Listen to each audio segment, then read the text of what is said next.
회원 여러분 안녕하십니까? 여러분의 소중한 자산을 케어해드리는 웰스케어 전문 정통주식 채널입니다.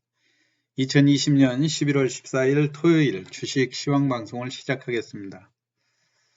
오늘 주간 방송에서는 지난 일주일 동안 주요 증시의 주요 뉴스들을 정리하고 관심 종목들을 엄선하여 설명드리는 시간 갖도록 하겠습니다. 무엇보다도 지난 주말 뜨거운 이슈가 됐던 코로나 백신 관련주 중 화이자라든가 모더나 관련주, 또 최근에 여러 대선 후보들과 관련해서 관련주들이 대량 거래가 되면서 주가가 올라오고 있는데요. 그런 종목들을 중심으로 해서 분석해보는 시간 갖도록 하고요. 다음 주에 이런 종목들을 어떻게 매매를 해야 될지 설명드리도록 하겠습니다. 시작하기 전 구독과 좋아요, 알람 설정 눌러주시면 감사하겠습니다.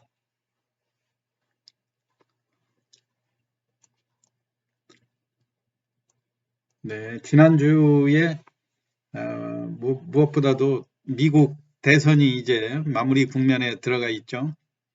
트럼프 대통령이 투표와 개표에 이의를 제기하고 있지만 이제 최종적인 흐름은 바이든이 확정적인 후보로 굳어지는 그런 양상입니다. 그에 따라서 불확실성 해소에 따라 한미 주식시장이 강하게 전 세계의 증시가 같이 그동안의 불확실성을 딛고 상승하는 그런 모습을 보여주었는데요. 우리나라 증시도 그동안 2400이 항상 박스권에 갇혀 있는 그런 흐름이었는데 이번 대선 결과가 끝나면서 그 박스권을 탈피하고 2480대까지 주가가 상승하는 그런 흐름을 보여주고 있거든요. 어제 미국 주말 증시도 다우지수가 399포인트 상승하고 나스닥도 119포인트가 오르면서 역시 강세의 장을 계속 이어가는 그런 분위기였습니다. 트럼프 대통령이 재선에 실패하고 또 바이든이 차기 후보로 확정되면서 무엇보다도 미국에 대한 첫 일성이 그동안 아메리칸 퍼스트라고 해서 세계를 어떤 고립시키고 미국의 독단적인 그런 이미지에서 전 세계와 화합하는 그런 이미지를 많이 보여주었고요. 그에 따라서 그린 에너지라든가 또는 세계 다자 간의 무역 미국의 불협화음, 다른 강대국들 특히 중국과의 무역의 불협화음이 많이 해소될 것으로 기대해서 그런 종목들이 상승하는 모습들을 많이 보여주었죠. 그렇지만 대선 과정에서 또는 특히나 개표 과정에서 첫날은 트럼프가 유리하다 해가지고 트럼프 관련주가 오르고 바이든의 정책주들이 큰 폭으로 하락하는 그런 시련을 겪어서일까요? 결국 바이든 후보로 확정되는 그런 분위기가 됐음에도 불구하고 태양광이라든가 전기차, 수소차, 2차전지 등 그런 과연 선거 전에 많이 매수를 해놨던 그런 종목들이 시원하게 상승하는 모습들은 안 보여줘서 앞으로 추가적인 점진적인 상승을 기대하게 만드는 장이었습니다. 오늘 아까 서두에서 말씀드렸듯이 주 중반에 다시 코로나의 이슈가 화제가 됐는데요. 물론 아직도 백신이 출현했다고 그래서 곧바로 코로나가 진정되는 건 아니지 않습니까? 지금 기온이 다시 떨어지고 일반 감기와 더불어 코로나의 기세가 미국과 유럽을 중심으로 해서 끊임없이 지금 확산세에 있고 더군다나 우리나라도 두 자릿수를 통제해 보려고 그렇게 노력했음에도 불구하고 오늘 또 연속해서 200명의 확진자가 발생했다. 하면서 국내적으로 코로나에 대한 이게 막바지 기승인지 또는 이게 코로나가 쉽게 통제되는 게 아닌지 상당히 우려를 자아내고 있습니다. 하여튼 그러함에도 불구하고 지난주에는 여하튼 그 화이자가 개발한 그 코로나 백신이 큰 화두가 됐었죠. 대표적인 종목으로 그 화이자와 관련해 가지고 KPX 생명과학 그룹들 또 KPX 홀딩스 주가가 큰 폭으로 상승을 했었는데요. 대부분은 그 미국 쪽에서 백신을 개발했음에도 불구하고 우리 국내 기업들이 강세를 보이는 그런 요인은 크게 보면 그 화이자의 그 전 임원이 현재 우리 기업의 대표로 있다든가 또는 그 화이자의 약품들을 우리 국내에서 많이 공급해서 판매하는 그런 회사들의 주가가 강한 흐름을 보였거든요. 특히 KPX 생명과학이라고 하는 것도 화이자에 들어가는 중간 물질, KPX 홀딩스가 대주주이긴 하지만은 그 코로나 백신에 들어가는 항생제의 중간체를 EDPCI라고 하는 물질을 그 KPX 생명과학이 공급하고 있다 해가지고 주가가 강세를 보였었는데요. 예전하고는 그래도 강세 흐름이 많이 그 양상이 다르게 되는 그런 모습입니다. 이게 보통 KPX 생명과학이 10,000원대의 주가를 보이고 있었는데요. 이번에 화이자의 백신 보도가 나오면서 3번 연속 상한가를 갔었죠.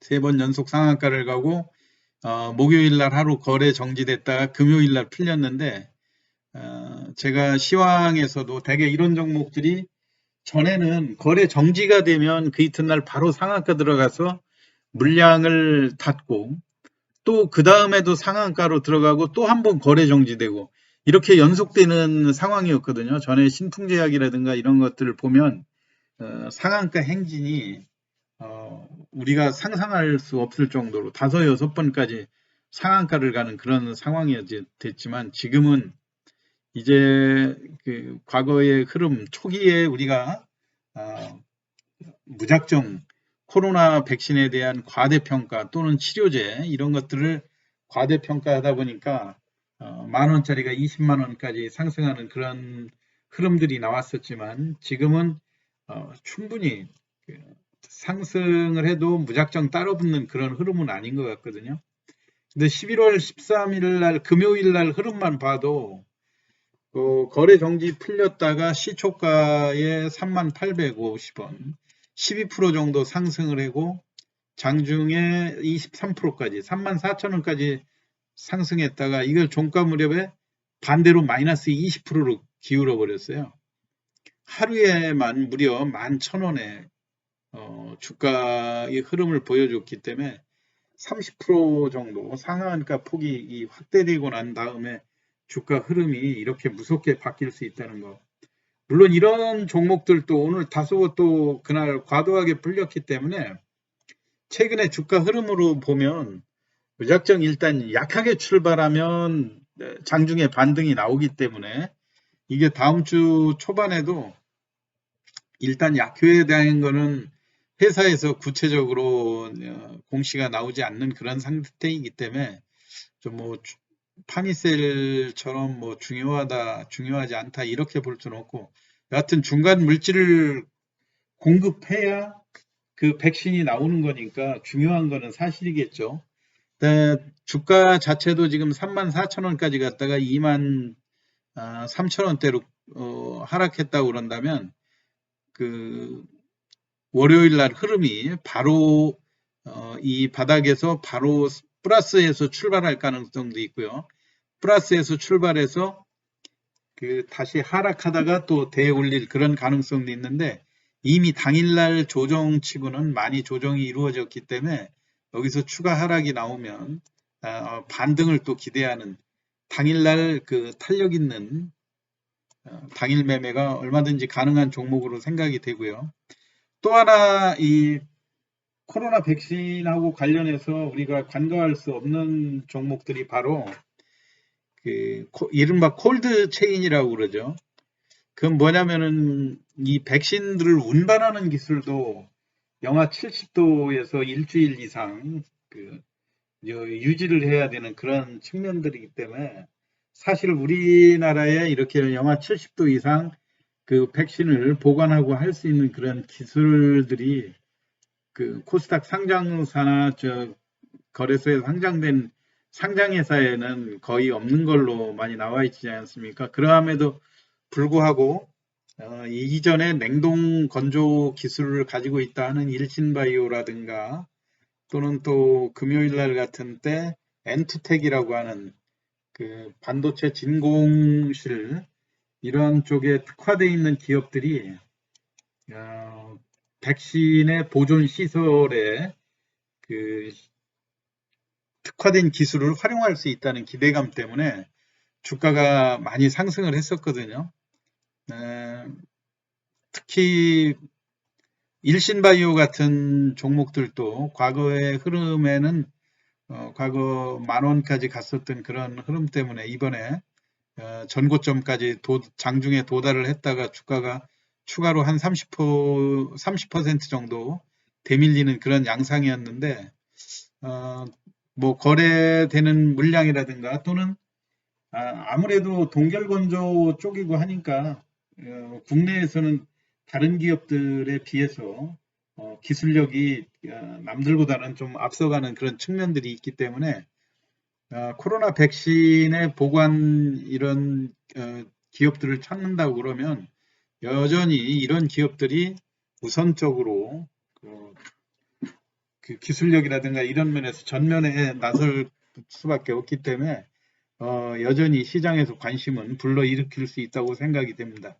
그래서 일신바이오와 엔투텍이라고 하는 종목도 여전히 관심을 두셔야 될 것 같고요. 역시 파미셀이라고 하는 종목도 기존에 렘데시비르의 중간물질 뉴클레오시드라는 것을 공급을 했었고요. 또 진단 키트에 들어가는 그 검사 시약에도 파미셀의 그 시약이 들어간다 해가지고 관심이 많았었는데 이 주가가 의외로 큰 폭의 빛을 보지 못하고 15,000원대까지 하락했다가 이번에 모더나와 화이자 효과로 주가가 다시 이전 고점을 빠르게 회복하는 그런 양상이거든요. 금요일 날 또 24,000원대까지 진행을 했다 장중에 조정을 하긴 했지만 이런 흐름이 다음 주 초반에도 계속 이어질 가능성이 있기 때문에 일단 약하게 출발하면서 시초가를 회복하는 그런 조짐이 보이면 당일 매매에 참여해도 충분히 시세를 줄 수 있다. 왜냐면은 금요일날 고점이 23,000원이기 때문에 장중 조정으로만 벌써 10% 넘는 조정이 보여졌거든요. 그렇기 때문에 이런 종목 관심 있게 한번 보시면 좋을 것 같고요. 여타 또 관심을 가지셔야 될 종목이 바로 바이넥스라고 하는 종목이죠. 이게 이미 모더나가 이 백신들을 해외에 생산을 할 때 그 백신의 위탁 생산이 가능한 그런 시설을 갖추고 있는 곳으로 해서 바이넥스가 과거에 크게 큰 폭으로 상승했던 그런 적이 있었죠.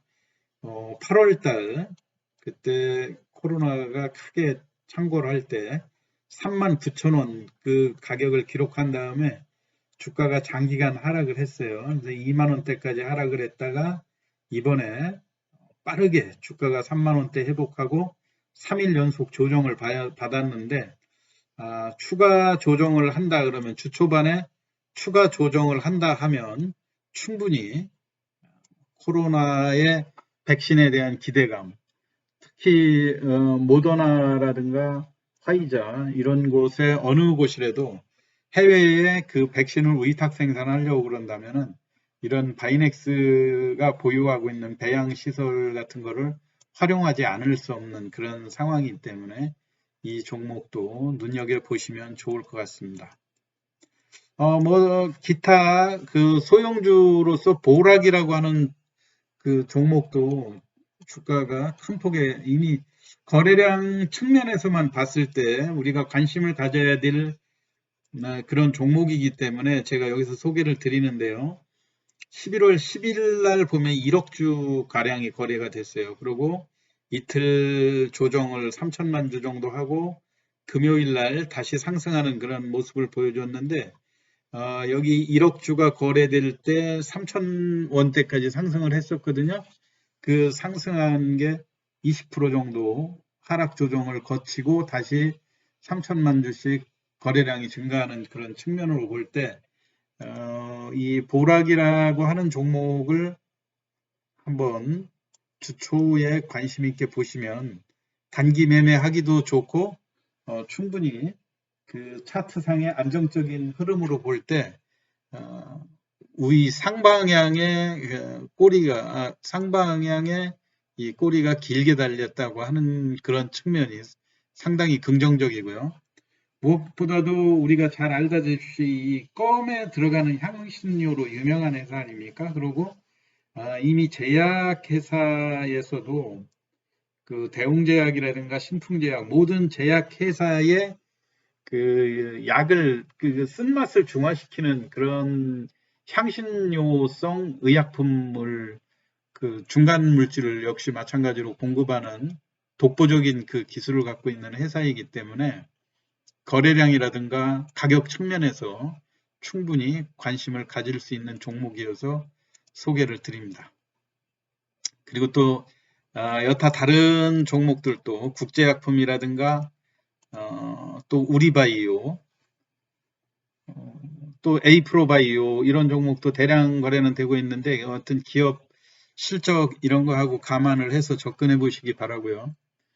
또 대선 관련주로 우리가 많이 알고 있는 기존의 그 삼부토건, 또 우선 뭐 여권에서는 이낙연 대표하고 이재명 지사 두 분의 그 관련주들은 많이 알려져 있던 거 아닙니까? 삼부토건 같은 경우가 그 동생분이 사장으로 취임했다 해가지고 주가가 일시 그 보도가 나왔을 때 약하면서 역시 그 대선 관련주의 주가 흐름은 무시할 수 없다고 하는 걸 여실히 또 보여준 모습이죠. 주가가 3,000원대에서 무려 4,500원까지 거칠 줄 모르는 상승세를 보여주고 있습니다. 또 남선 알루미늄이라고 하는 것도 지난번 여기서 그 힘의 세력이 어느 쪽으로 넘어갔느냐 해서 삼부토건이 3,000원대일 때 가급적이면 남선 알루미늄을 매도해서 삼부토건으로 옮겨가는 게 어떻겠는가 그런 말씀을 드렸었는데 가격이 어느새 역전이 돼버렸어요. 이런 것들은 앞으로도 유효하지 않을까 또 생각이 되고요. 또 우리가 또 이재명 지사 관련으로 잘 알고 있는 에이텍이라든가 동신건설 이런 종목들도 또 주가가 에이텍 같은 종목들도 많이 조정을 받았고요. 한때 그 이재명 지사가 무혐의로 그 고등법원에서 그 최종 대법원에서 무죄 판결을 받을 때 주가가 4만 원대 갔다가 최근에 조정한 폭을 감안해 보면 물론 그 여론에서 이 지지율이라는 거는 계속 대선 기대까지 계속 오르내림이 있는 거 아닙니까? 그러니까 어느 후보가 그 줄곧 1위를 달릴 수만은 없는 거고 여타 최근에는 또 윤석열 총장 관련을 해서 서현이라든가 제일테크노스, 덕성, 특히 이 덕성이라고 하는 이런 종목들도 무려 장중에 11,600원까지 목요일 날 4,300만 주 거래되면서 11,600원에서 순식간에 고점에서 15%가 하락을 했으면 지금 가격으로는 30% 넘는 또 폭락세를 보인 거 아닙니까? 여하튼 그만큼 시장이 빠르게 변화하고 있다고 하는 측면에서 주말에 각 언론사들의 대선 후보의 지지율을 잘 보고 주말에 어느 후보가 유리하게 나왔다 그러면 여하튼 월요일 날 시초가에 그 공략을 해서 그날 장중에 고점 매도하는 게 제일 맞는 것 같아요. 그러다 보면 주 중반에 또 하락하는 그런 국면들도 나올 수 있거든요. 그리고 이 인맥이라고 하는 것도 보면 뭐 당사자들이나 그 기업 대표들이 절대 그분하고 뭐 잘 아는 사이다 이렇게 이야기하는 경우는 전혀 없어요. 다만 인터넷이라든가 이런 떠도는 여론에 따라서 나와 있는 것일 뿐이고 어, 여러분들이 잘 취사 선택해서 또 정치적인 이슈이기 때문에 이거는 각자 견해가 다 다른 거 아닙니까? 다만 여기서 제가 말씀드릴 수 있는 거는 주식시장에서 거래량의 변화라든가 또는 고점 대비 조정폭 이런 거를 감안을 해서 단기 매매가 가능하냐, 이 종목을 매매했을 때 추가 상승 반등 구간이냐 아니냐 이거를 판단해 드릴 뿐이지 이 후보의 지지율이 앞으로 더 올라갈 거다 이거를 이야기하는 것은 절대 아니니까 여러분들이 제가 설명드리는 것을 잘 새겨 들으시기 바라고요. 대표적으로 그 수산중공업이라고 하는 것도 최근에 정세균 총리하고 그 동향이다 동성 저기 같은 종, 뭐죠? 종친이죠. 종친이라고 또 알려져서 주가가 2,000원대에서 제법 많이 올랐어요. 그리고 또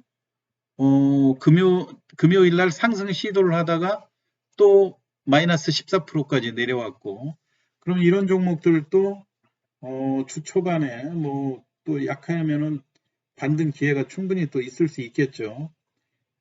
손바꿈이 비교적 탄탄하게 이루어지는 그런 종목들인 것 같고, 또 KNN이라고 하는 종목도 3,000원대까지 올라갔다가 주가 흐름상 보면 2,000원대에서는 대량 거래가 수반되면서 주가가 바닥권에서 그 양봉으로 상승 탈출을 시도하는 이런 모습들이 상당히 좋아 보입니다. 그리고 가격 면에서 3,000원에서 2,000원이라면 무려 3분의 1의 가격이 하락되어 있는데 추가 조정보다는 다시 상승을 시도하는 이게 뭐 누구 관련이고 뭐고 하는 거는 여러분이 인터넷에서 찾아보면 또 잘 알 거예요. 제가 그 유튜브 상에 또 굳이 뭐 말씀드리기도 그렇고 제가 볼 때의 그 주가 차트상 흐름이라든가 또는 거래되는 양상이 다시 반등권에도 들 수 있기 때문에 여하튼 지금